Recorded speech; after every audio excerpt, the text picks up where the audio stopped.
Governor Newsom there unveiling a plan to build 1,200 tiny houses to help address the state's homeless crisis. Each one measures about 10 square meters and takes about 90 minutes to build. Here's Governor Newsom.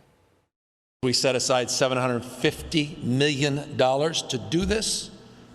Encampments, through our encampment resolution grants, so that we can address what's happening on the streets when that individual is ready, that we have a place to go, or at least another option in terms of the alternatives to living out in the streets and sidewalks. Joining me now is the host of the Rubin Report, Dave Rubin. He used to live in California, so we're going to tap into his expertise. I want to show you something you probably already know. This is California's homeless population. It is distressing. There's a lot of them there. And then if you look at so now in 2022, 171,000 are homeless. That's the numbers that they have. And as a percentage of the U.S. homeless population, that's 30%. So California does have a huge problem. Does this idea with tiny houses get to a solution that everybody can live with? Well, I'd actually like to give Gavin Newsom credit, believe it or not, Dana, because nobody on earth in the history of the world is better at creating homeless people than Gavin Newsom, and he deserves credit for that.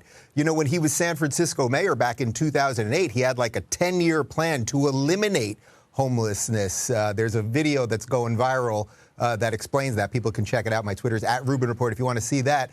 He has ruined San Francisco as mayor. He has ruined California as governor. And if you think that 1,200 homes are going to do anything about the homeless problem, which has far more to do with fentanyl and meth and the general state of lawlessness that the progressives and the Democrats and the one-party state that is California have caused, I mean, it's not going to stop anything. You know, these people have serious drug problems. They have serious psychological problems on top of the economic conditions, as I said, that the Democrats have created. So there's 100 other issues that should be dealt with to help these people, if you believe the state has that role. And then we can talk about housing. But relative to housing, California also has some of the highest taxes in the nation, some of the craziest regulation related to building. So builders don't want to even build there. And you know, all of the high income earners are fleeing the state. So you're getting less tax revenue for these crazy adventures that Gavin wants to go on. He also announced some additional monies that will be going to some cities as they try to tackle this as well.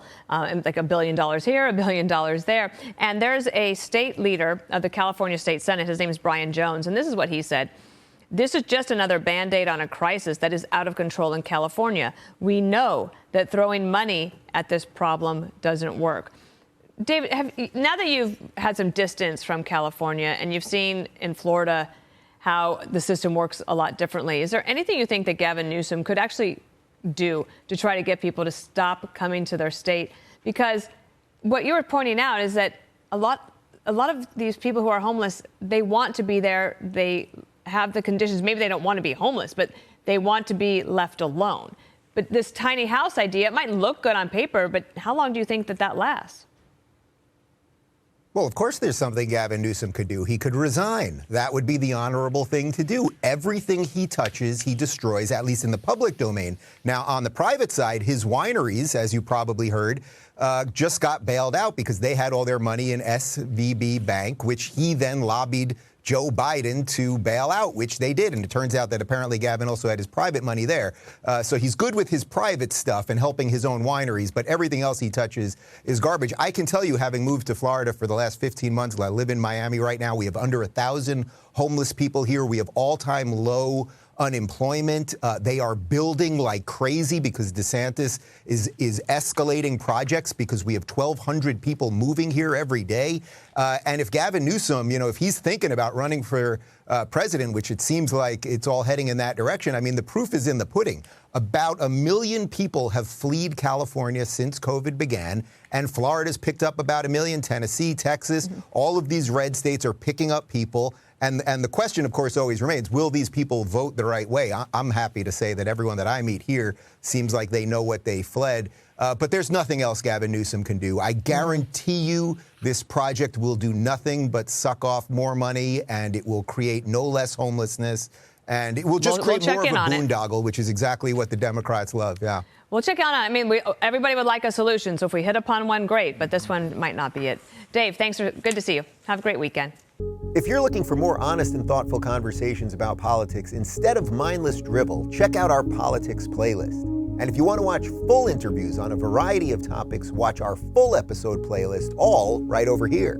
And to get notified of all future videos, be sure to subscribe and click the notification bell.